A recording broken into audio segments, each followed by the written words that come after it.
آپ جانتے ہیں کہ اسلام کے بنیادی عقائد تین ہیں: عقیدہ توحید، عقیدہ رسالت اور عقیدہ آخرت۔ عقیدہ توحید کیا ہے؟ کہ اللہ تعالیٰ کی ذات وحدہ لا شریک ہے اور اس کے علاوہ کوئی دوسرا جو ہے وہ عبادت کے لائق نہیں۔ یہ سادہ سی عقیدہ توحید کی تعریف ہے۔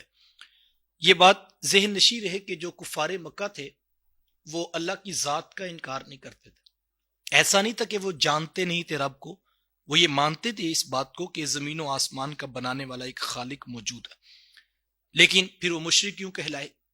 وہ بتوں کو اس کام میں شریک مانتے تھے، اللہ تعالیٰ کے اس کام میں شریک مانتے تھے۔ اللہ کی بھی جو ہے وہ تصدیق کرتے تھے لیکن ساتھ میں بتوں کو شریک مانتے تھے، تو لہٰذا وہ مشرک ہو گئے۔ چونکہ اسلام اس بات کا قائل ہے کہ وَإِلَٰهُكُمْ إِلَٰهٌ وَاحِدٌ لَا إِلَٰهَ إِلَّا هُوَ، کہ تمہارا معبود وحدہ لا شریک ہے اور اس کے علاوہ کوئی معبود نہیں۔ هو الرحمن الرحیم، وہ رحمان بھی ہے، وہ رحیم بھی ہے۔ تو ایسا نہیں تھا کہ وہ جو ہے وہ اللہ کی ذات کا اقرار نہ کرتے ہوں، وہ مانتے تھے ایک ذات ہے جس نے کائنات کو بنایا، لیکن بتوں کو ساتھ میں شریک ماننے کی وجہ سے ان کو مشرک کہا گیا اور ان کا جو عقیدہ باطل کہلایا۔ اسی طرح دوسرا عقیدہ عقیدہ رسالت ہے کہ 1,24,000 کم و بیش انبیاء اور رسول اس کائنات میں انسانیت کی رشد و ہدایت کے لیے بھیجے گئے۔ اس سلسلہ محبت کی ابتدا حضرت آدم علیہ السلام سے ہوئی اور اس سلسلہ محبت کی انتہا آقا کریم علیہ السلام کی ذات پر ہے۔ 1,24,000 کم و بیش انبیاء اور رسول جلوہ فراز ہوئے، تو یہ عقیدہ رسالت ہے۔ آج اہل ایمان کے عقیدہ رسالت میں یہ لازمی جز ہے کہ حضور علیہ السلام ہی آخری نبی ہیں اور حضور کے بعد کوئی نبی کسی معنی کسی مفہوم میں نہیں آئے گا۔ خود واضح فرمانا خاتم النبیین لا نبی بعدی، میں ہی آخری نبی ہوں اور میرے بعد کوئی نبی نہیں آئے گا۔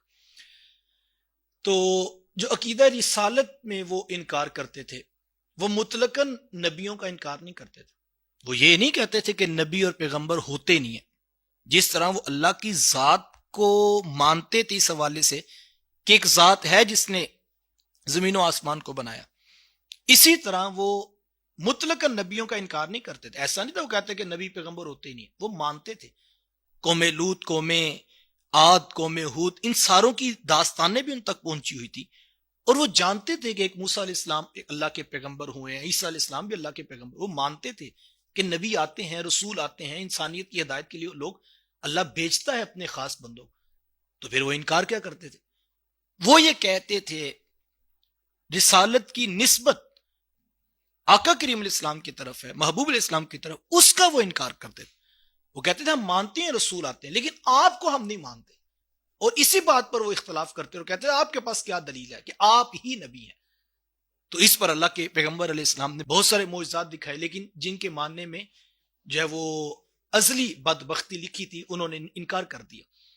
تو وہ رسول اور پیغمبر اور نبی کے وجود سے انکاری نہیں تھے، نفس رسالت سے انکار نہیں کرتے تھے، بلکہ نفس رسالت کی جو نسبت حضور علیہ السلام اس کا انکار کرتے تھے۔ یہ دو عقیدے ہو گئے، یعنی کسی نہ کسی طرح وہ جانتے تھے کہ اللہ موجود ہے، کسی نہ کسی مفہوم میں وہ مانتے تھے کہ پیغمبر ہوتے ہیں۔ لیکن جو تیسرا عقیدہ تھا عقیدہ آخرت، اس عقیدے پر ان کا جو وہ دو ٹوک اعلان تھا کہ یہ باطل عقیدہ ہے۔ عقیدہ آخرت کیا ہے؟ کہ ایک مخصوص وقت گزار لینے کے بعد بالآخر موت ہے اور ہمیں قبر میں جانا ہے اور پھر ایک دن ہمیں اٹھایا جائے گا، یوم قیامت آئے گا اور اپنے کیے ہوئے اعمال کا ہر کسی کو حساب دینا ہو۔